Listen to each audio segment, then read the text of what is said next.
आजकल इंडिया में हर दूसरे घर में माँ बाप के बीच में झगड़ा या फिर कन्फ्लिक्ट होना एक बहुत आम बात सी बन चुकी है। और इस सब का असर सीधा सीधा होता है उस बच्चे पे जो चुपचाप बैठ के कोने में सब कुछ देख रहा होता है। एक रीसेंट रिसर्च के हिसाब से 39.3% बच्चों ने कहा है कि उनका पढ़ाई में मन ही नहीं लगता है इन सब लड़ाई या फिर कन्फ्लिक्ट्स की वजह से। 23% बच्चों को एंजाइटी या फिर स्ट्रेस महसूस होता है इस सब की वजह से। 27.9% बच्चों को सैडनेस या फिर कहीं ना कहीं डिप्रेशन महसूस होता है। और बड़ी बुरी बात यह है कि 43.3% या उससे भी ज्यादा बच्चों को तो ये लगता है कि उस लड़ाई और झगड़े का कारण वो बच्चा खुद है। सर मेरे मम्मी पापा दोनों ही काम करते हैं, लेकिन जनरली सैटरडे और संडे वो घर रहते हैं।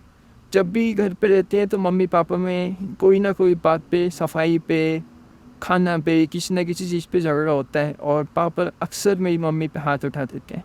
मेरी मम्मी मेरे पापा से तो कुछ नहीं बोलती है, लेकिन उस सब का गुस्सा मेरे पे निकाला जाता है। कभी वो मेरे को बिना बात के मार देती हैं, कभी मेरे को खाना नहीं देती हैं, कभी बहुत गंदा मेरे से गुस्सा हो जाती हैं, मेरे से बात नहीं करती। कई कई दिन जब पापा मम्मी की लड़ाई चल रही होती है तो मम्मी मेरे से बात नहीं करती, पापा से बात करने की मेरी हिम्मत नहीं होती।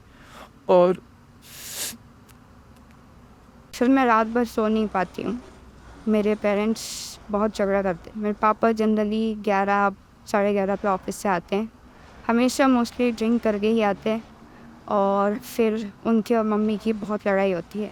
कभी चीखने की आवाज़ आती है, कभी रोने की आवाज़ आती है, कभी कुछ टूटने की आवाज़ आती है। मैं और मेरा छोटा भाई दोनों यही चीज़ें सहमे हुए सुनते रहते हैं और हमें पता ही नहीं चलता कब 2-3 बज जाते हैं और फिर जाके हम कभी सो पाते हैं। सुबह उठते हैं तो मम्मी पापा दोनों सोए होते हैं, खुद से हम रेडी होते हैं और स्कूल चले जाते हैं और बहुत टेंशन और प्रेशर आता है।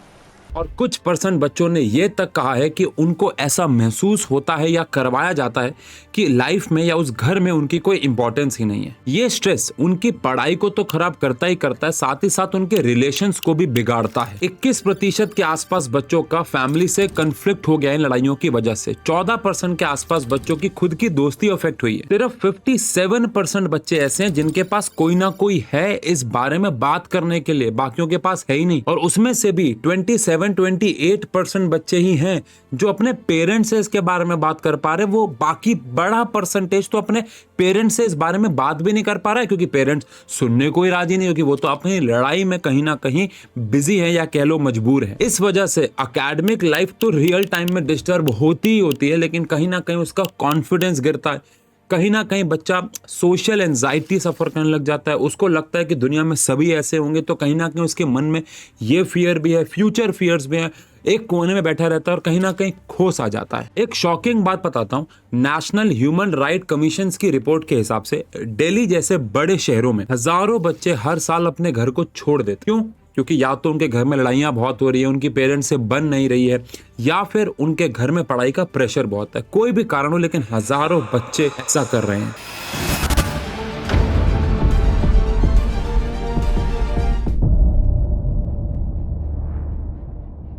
इन सबके शॉर्ट टर्म इफेक्ट्स क्या हैं बच्चों पे, आओ जरा बात करते हैं। सबसे पहला है इमोशनल डिस्टरबेंस। जब बच्चे रोज माँ बाप के झगड़े देखते हैं तो कहीं ना कहीं वो बहुत बेचैन सा महसूस करने लग जाते हैं, स्ट्रेस महसूस करते हैं और कहीं ना कहीं मन में अजीब सी एक स्ट्रेस वाली फीलिंग की यार, एक टेंशन वाली फीलिंग। उनकी बॉडी हमेशा टेंशन में रहती है कि आज लड़ाई तो नहीं होगी, कल लड़ाई तो नहीं होगी, तो वो टेंशन हमेशा रहती है। एक रिसर्च के हिसाब से आपको बताऊं, इन सब लड़ाई से 6 महीने तक का बच्चा भी एंग्शियस फील कर सकता है, स्ट्रेस में आ सकता है। सोचो ये लड़ाइयाँ कितनी ज्यादा डिस्टर्बिंग है बच्चे के लिए। अगला इम्पैक्ट जो है एकेडमिक इम्पैक्ट, जिसके बारे में मुझे लगता है हम यहाँ पे मेजरली बात करने आए हैं, वो है बच्चों के स्कूल की परफॉर्मेंस। देखो यार, जब ये लड़ाइयाँ होती हैं तो बच्चे के दिमाग में तो चल ही रहा होता है, इसी लड़ाइयों को वो फिर स्कूल में लेके जाता है, अपनी ट्यूशन में लेके जाता है। मैंने कितनी बार बच्चों को देखा, ये वीडियो को बनाने का मेरे मन में आया क्यों, ऑब्वियस सी बात है, मैं नाम नहीं ले सकता, लेकिन हर साल 3 से लेकर 4 बच्चे मेरे पास आते हैं जो इस बारे में बात करते हैं। तो वो है जो बात करने की हिम्मत कर पाए। मेरे हिसाब से हमारे एकेडमी में ऑफलाइन में हजारों बच्चे अगर हर साल पढ़ रहे हैं तो उनमें से 100-150 बच्चे ऐसे होंगे जो इस चीज़ को फील कर रहे होंगे और एक प्रकार से सफर कर रहे होंगे, लेकिन बात करने की हिम्मत नहीं होती। तो मुझे लगा कि क्यों ना उन सब बच्चों के लिए यहाँ पे हम एक वीडियो एड्रेस करें। अब जब बच्चा इन सब लड़ाइयों के बाद अपने स्कूल में जाता है, ट्यूशन में जाता है, तो कहीं ना कहीं ब्लैंक होता है। मैंने कितनी बार बच्चों को बोला है, बेटा क्या हुआ, वो कहीं और होते हैं, और फिर उन्होंने मुझे बताया कि उनकी लाइफ में, उनकी फैमिली में ऐसा चल रहा है। तो इन सब से उनका कंसंट्रेशन, फोकस तो गिरता ही है, एंड ऑब्वियस सी बात है फिर वो मार्क्स में रिफ्लेक्ट होता है। और फिर आते हैं बिहेवियर में चेंजेस। अब कई बच्चे तो खुल के बात कर लेते हैं दोस्तों से, बट वो बहुत छोटा परसेंटेज है। मेजर बच्चे से मन में कहीं ना कहीं दबा लेते हैं, जिसकी वजह से अंदर ही अंदर गुस्सा फील करते हैं, छोटी छोटी बातों में चिड़चिड़ा गुस्सा पर उनके आने लग जाता है।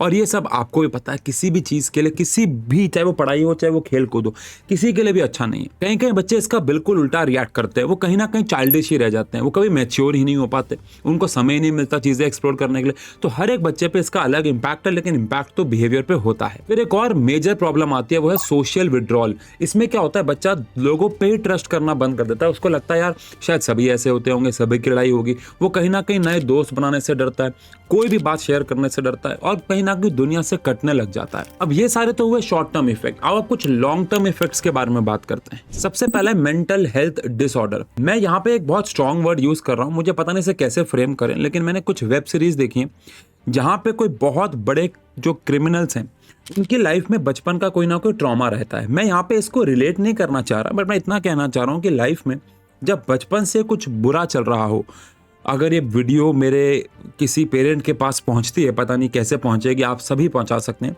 तो कहीं ना कहीं ये देखने को मिला है कि ये बचपन की चीज़ें कहीं ना कहीं ट्रॉमा बन के बड़े होके बाहर निकलती हैं, और इस वजह से कोई ना कोई मेंटल इश्यूज बच्चे को होने लग जाते हैं। वो उसकी खुद के लिए भी नुकसानदेह हो सकते हैं, और शायद उसके आसपास रहने वाले लोगों के लिए भी। इन सब के बाद होता क्या है, फिर बच्चा कहीं ना कहीं सब्सटेंस एब्यूज में चला जाता है, सिगरेट लेने लग जाता है, अलग अलग प्रकार के नशे करने लग जाता है, उसका आदी हो जाता है, फिर और मेंटल प्रॉब्लम्स बढ़ती हैं, और इनका कोई फिर अंत नहीं है। फिर आते हैं लॉन्ग टर्म पे अटैचमेंट इश्यूज। वो कहीं ना कहीं किसी ना किसी से अटैच नहीं हो पाता, जो कि मैंने भी ऊपर भी डिस्कस किया। रिलेशन में आने से डरता है, आगे जाके जब बड़ा होता है टीचर से कुछ चीज़ें शेयर नहीं कर पाता, उनको लगता है वो मजाक उड़ाएंगे, यानी किसी ना किसी पे वो किसी के साथ अटैच ही नहीं हो पाता है, बिकॉज जिनके साथ होना चाहिए था उन्हीं के साथ नहीं हो पाया, पर उसको लगता है यार कि अब मैं दुनिया में, जीवन में अकेला रहूंगा। फिर आता है एजुकेशनल सेटबैक। 25% बच्चे जिनके घर में ऐसा कुछ चल रहा है, आपको पता है, वो स्कूल जाना ही छोड़ देते हैं, बंक पे चले जाते हैं, ट्यूशन जाना छोड़ देते हैं, पढ़ाई लिखाई छोड़ देते हैं, और जो बाकी 75% कहीं ना कहीं जा भी रहे हैं, बैठे बैठे भी, तो एक प्रकार से शरीर वहाँ है, दिमाग कहीं और है, लाश की तरह, कुछ भी दिमाग में नहीं जा रहा है। वही लड़ाई चल रही है कि आज क्या होगा, कल क्या हुआ था, पापा ने क्या किया, मम्मी ने क्या किया, वो सब दिमाग में घूमता रहता है। और फिर आने लग जाते हैं physical problems, physical health problem. ये तो कॉमन सेंस की बात है ना, दिमाग नहीं फिट तो शरीर कैसे फिट रहेगा। पूरी रात सोच रहे हो, सो नहीं पा रहे हो, नींद पूरी नहीं हो रही, सुबह उठ रहे हो, लेथार्जिक फील कर रहे हो, हर चीज़ में आलस भरा है, जो खाने को मिल रहा है खा रहे हो, नहीं मिल रहा है तो नहीं खा रहे हो, प्रोटीन पूरा नहीं हो रहा है, कार्ब्स पूरे नहीं हो रहे हैं, हेल्थ अफेक्ट हो रही है, आंखों के नीचे गड्ढे होते जा रहे हैं, तो फिजिकली भी तो हेल्थ अफेक्ट होगी ही। लेकिन इमेजिन करो एक ऐसी फैमिली जहाँ पे माँ बाप जो है बहुत खुशी से रहते हैं, हर दिन वो आके बच्चे से पूछते हैं उसने स्कूल में क्या किया, हर दिन वो आके बच्चे के साथ पार्टिसिपेट करते हैं चीज़ों में, कल उसका कोई कंपटीशन है तो उसमें उसकी हेल्प कर रहे हैं। लेकिन जब कोई माँ बाप के बीच का आपस का खुद का रिलेशन ही अच्छा नहीं होता, तो वो बच्चे के साथ, मैं पेरेंट्स की भी गलती यहाँ पे नहीं कहूँगा, पेरेंट्स का क्या रोल है, अगर ये वीडियो उन तक पहुँचती है तो मैं यहाँ पे बताने वाला हूँ।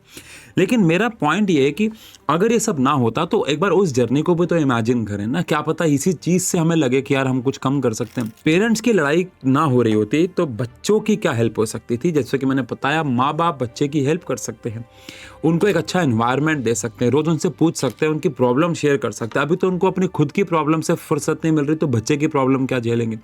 बच्चे को हेल्दी एनवायरनमेंट दे सकते हैं, हेल्दी एनवायरनमेंट होगा तो बच्चा पढ़ाई में अच्छा होगा, पढ़ाई तो किसी ना किसी स्किल में तो अच्छा होगा ही, लेकिन उसे एट लीस्ट इतना तो हक मिल, देखो उसको दुनिया में कौन लेके आया है, माँ बाप लेके आए हैं, तो अच्छा जीवन भी देना अधिकार माँ बाप का ही है। एटलीस्ट तब तक जब तक बच्चा अपने खुद के पैरों पर खड़ा ना हो जाए, तब तक तो माँ बाप का हक बनता है।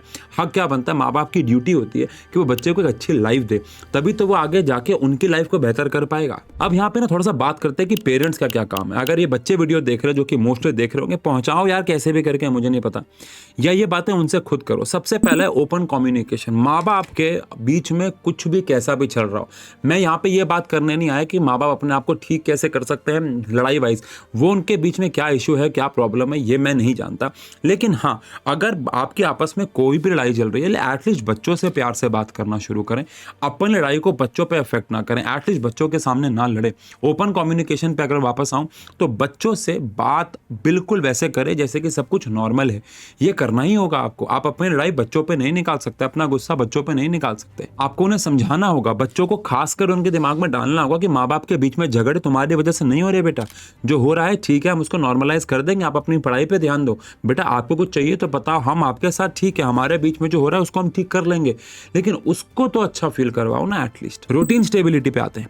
जब माँ बाप के बीच में लड़ाई होती है तो ना मदर ना फादर कोई भी रूटीन फॉलो नहीं कर पा रहे होते, बट ऑब्वियस है ना, उस चक्कर में बच्चे का भी रूटीन डैमेज होता है। ना टाइम पे खाना मिल पा रहा है, ना टाइम पे लाइटें बंद हो रही हैं, ना टाइम पे उसको पढ़ाई का एनवायरनमेंट मिल पा रहा है। तो उस रूटीन को फॉलो करना आपकी ड्यूटी होगी।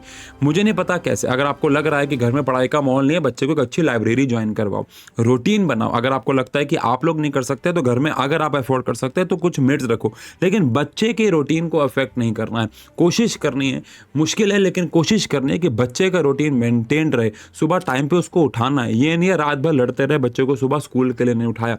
आपको बच्चे के रूटीन को अफेक्ट नहीं होने देना। अगले पॉइंट पे अगर बात करें तो पॉजिटिव रीइंफोर्समेंट करना पड़ेगा। आपको छोटी छोटी बच्चों की बातों को इग्नोर नहीं करना है। मुझे पता है आपकी लाइफ में बहुत सारे टेंशन हैं, लेकिन माँ बाप को यहाँ पे एड्रेस करते हुए बोल रहा हूँ कि बच्चे की छोटी छोटी चीज़ों को सेलिब्रेट करो। बच्चा कोई सर्टिफिकेट जीत कर लाया है, कोई पोजीशन जीत के आया है, रेस में पार्टिसिपेट करके आया है, स्कूल में अच्छे मार्क्स लेके आया है, अब वो बच्चा कह रहा है कि मेरे मार्क्स अच्छे आए हैं, आप उस पर ध्यान नहीं दे रहे, गंदे आए हैं उस पर ध्यान नहीं दे रहे। अच्छी अच्छी चीज़ों को सेलिब्रेट करना होगा, बच्चे के दिमाग में पॉजिटिव चीज़ें डालनी होगी, नहीं तो भविष्य में जाके गड़बड़ हो जाएगी। अच्छा, इसमें बच्चों को क्या करना होगा बताऊंगा अभी, लेकिन पेरेंट को क्या करना है उसके आखिरी पॉइंट पे आते हैं। और वो पॉइंट को मैं कैसे फ्रेम करूं, क्या नाम तो मुझे नहीं पता, पर मैं इतना कहना चाहूंगा कि जब भी माँ बाप की लड़ाई हो, जो कि होगी, हमारी नॉर्मल है, सबकी होती है, आपके पेरेंट्स की भी। अगर ये वीडियो वो लोग देख रहे हैं जिनके माँ बाप के बीच में लड़ाई नहीं हो रही है बहुत बड़े स्केल पे, तो कभी ना कभी छोटे स्केल पे तो हुई होगी। अगर बड़े स्केल पे भी हो रही है, छोटे स्केल पे भी हो रही है, आपको उसे कामली हैंडल करना होगा, क्योंकि जो आप दिखा रहे हो बच्चा वो सीख रहा है, देख रहा है, उसको लग रहा है लड़ाई ऐसे ही हैंडल की जाती है, लड़ाई मार काट करके, गाली गलौज करके, और कल को जब वो लड़ाई हैंडल करेगा वो भी ऐसे ही करेगा और फिर ये खत्म नहीं होगा कभी भी। तो आप अपने बच्चे के सामने पहली बात तो लड़े ही नहीं, लड़ भी रहे तो कामली उस सिचुएशन को हैंडल करें। किसी एक को करना ही होगा, नहीं तो बच्चे पे वही चीजें आगे जाएंगी और लाइफ में फिर उसके भी ऐसा होगा। अब बात करें अगर आप बच्चे हैं और बच्चा, ये सब मतलब वीडियो तो बच्चे के रिस्पेक्ट से बनाई जा रही है ना, अगर आप बच्चे हैं, पेरेंट ने क्या करना था मैंने आपको बताया, अब बच्चों को क्या करना होगा। सबसे पहले अपने इमोशंस को दबाओ मत। अगर लड़ाई के बाद आप बुरा फील कर रहे हैं तो पेरेंट्स को पता हो कि आप लोगों की लड़ाई हुई, मुझे बिल्कुल अच्छा नहीं लग रहा, मैं अच्छा फील नहीं कर रहा हूँ। क्या पता यही वो पॉइंट हो जिसकी वजह से लड़ाई करना बंद कर दें, क्योंकि उनको तो पता भी नहीं है बच्चा फील कैसे कर रहा है। तो आप जो भी फील करते हो लड़ाई के वक्त अपने पेरेंट्स को जाके बताओ। सेकेंड है, अपने पेरेंट्स से प्यार से बात करो। देखो वो लोग किस सिचुएशन में हैं अभी आपको भी नहीं पता है, कितना वो बुरा फील कर रहे हैं। तो अगर आप उनको बदले में गुस्सा दोगे ना तो कहीं ना कहीं वो उनके लाइफ में वो ऐड ऑन होगा, वो भी एक अच्छे फेज से नहीं गुजर रहे, आपको ये भी समझना होगा। तो आप भी पूरी कोशिश करें कि आप उनसे इस फेज में प्यार से बात करें। आप इतने बड़े अगर हो चुके हैं, इतने मैच्योर हो चुके हैं, तो आप उनसे बात करें कि प्रॉब्लम कहाँ है और सॉल्यूशन ढूंढने की कोशिश करें, उनकी हेल्प करें।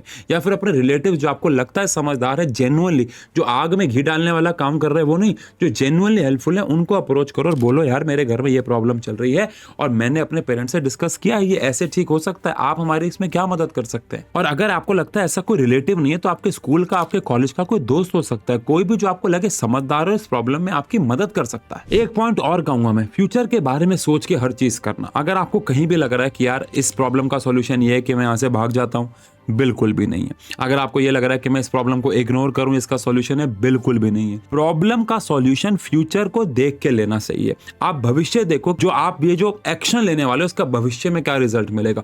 तो फ्यूचर के बारे में सोचो, पढ़ाई के बारे में सोचो, माँ बाप के बारे में सोचो, तब जाके कोई एक्शन लेना। एंड अगला पॉइंट है, तो खुद को ब्लेम मत करो। कभी कभार हो सकता है लड़ाई आपकी वजह से हो रही हो, कभी कभार आप रीजन नहीं हो, मोस्टली आप हो गए ही नहीं, मुझे पता है। तो अपने आप को ब्लेम करना बंद करो। ब्लेम एक्चुअली किसी को भी मत करो, सॉल्यूशन पे जाओ, ढूंढो। ब्लेम करने की आदत बंद कर दो। इसकी गलती है जिसकी वजह से मैं नहीं पढ़ पा रहा, टीचर ने नहीं समझाया जिसकी वजह से मैं नहीं पढ़ पा रहा, इंटरनेट नहीं जिसकी वजह से मैं नहीं पढ़ पा रहा, लाइट नहीं जिसकी वजह से मैं नहीं पढ़ पा रहा, माँ बाप के लाइफ जिसके। ब्लेम करना बंद करो, सॉल्यूशन ढूंढो। ये एक्चुअली में लाइफ का अपना गोल बनाओ। और सच बोलूं तो जरूरत पड़े तो प्रोफेशनल हेल्प लो। प्रोफेशनल हेल्प का मतलब क्या है, अगर आपको कहीं, देखो यार ये ना बहुत अंडररेटेड सी चीज़ है। ये बहुत गंदी मानी जाती है कि मैं थेरेपी ले रहा हूँ या मैं मेंटल हेल्थ डॉक्टर्स को दिखा रहा हूँ, लोग मुझे पागल कहेंगे। ये सब बेवकूफ़ी है। अगर आपकी लाइफ में वो स्टेज आ चुकी है जहाँ पे आप कोई भी चीज़, हर चीज़ ट्राई कर चुके लेकिन कुछ भी वर्क नहीं कर रहा है, तब आपको मुझे लगता है प्रोफेशनल हेल्प लेनी चाहिए। थेरेपीज़ की तरफ जा सकते हैं आप। मैं यकीन मानिए, मैंने ऑल्दो कभी भी कोई थेरेपी नहीं ली है, लेकिन अगर मुझे भविष्य में कभी भी ज़रूरत पड़ेगी मैं इसमें हिचकिचाऊंगा नहीं। मेरे बहुत दोस्त हैं, मैं बहुत टीचर्स को जानता हूँ, थेरेपी से उनको बहुत फ़ायदा हुआ और लाइफ में आज वो बहुत स्टेबल पोजीशन पे हैं। तो यार ये कुछ सोच समझ के बनाया गया। अच्छे थेरेपीज़ ले सकते हैं आप, पेरेंट्स को भी लेके जा सकते हैं, एक अच्छा एनवायरनमेंट। मैं फाइनल थॉट ये देना चाहूँगा कि आपको जब मेरी लाइफ में कुछ प्रॉब्लम्स आई थी, मेरी मदर से कुछ गलतियाँ हुई थी, तो हमको बहुत सारे लोगों ने कहा था। मेरे फादर खैर नहीं थे जब मैं खुद 2 साल का था, तो मैंने कभी माँ बाप की लड़ाइयाँ तो नहीं देखी हैं, लेकिन हाँ, मैंने मेरी मदर के साथ होते हुए प्रॉब्लम ज़रूर देखी हैं, जिसकी वजह से हमको बहुत बड़ा लॉस हुआ था। हमारे कुछ रिश्तेदारों ने हमें ये तक कहा था कि हमारी मदर को आप निकाल दो ना, या खुद चले जाओ, वो कर्जा छूट जाएगा। लेकिन मैंने फ्यूचर देख के समझा कि यार अगर ये गलती मुझसे हुई होती तो मेरे माँ बाप क्या कर रहे होते। ऐसे सोचो आप भी, अगर वो गलती आपसे हुई होती तो आपके पेरेंट्स क्या कर रहे होते। भविष्य में आपकी भी जाके शादी होगी, अगर आपके और आपके पार्टनर की लड़ाई हो रही होगी तो आपके पेरेंट्स कैसे रिएक्ट करेंगे। मुझे पूरे यकीन है वो आपको ढंग से समझाएंगे। तो आपका भी यही फर्ज बनता है। और आपको पता हूँ, ये जो घर छोड़ के चले जाते हैं, मुझे लगता है बुज़दिल लोग होते हैं। बहादुर वो है जो इन सब प्रॉब्लम्स को फेस करता है, उसके सॉल्यूशन ढूंढता है। और अगर आपकी लाइफ में ऐसा कुछ हो रहा है तो बोलना ज़रूरी है, बोलना बहुत ज़्यादा ज़रूरी है। लाइफ में कभी भी कुछ लगे, कमेंट सेक्शन पे यहाँ पे आप एक ऐसा एनवायरनमेंट क्रिएट कर सकते हैं। अगर आपकी लाइफ में कभी भी ऐसा कुछ हुआ है तो आप बात कर सकते हैं उसके बारे में, और बाकी बच्चों को बता सकते हैं कि ये नॉर्मल है। और अगर आपको लगता है कि इससे कोई और बेहतर सॉल्यूशंस हैं जो मैंने आपको बताए, तो आप प्लीज़ कमेंट सेक्शन पे उनके बारे में भी बताएं। अगेन मैं ये कहना चाहूँगा, positive environment creates most powerful people. ये बात ध्यान रखना। बाकी कोई भी और हेल्प चाहिए कमेंट सेक्शन में बताओ, एक दूसरे की हेल्प करो।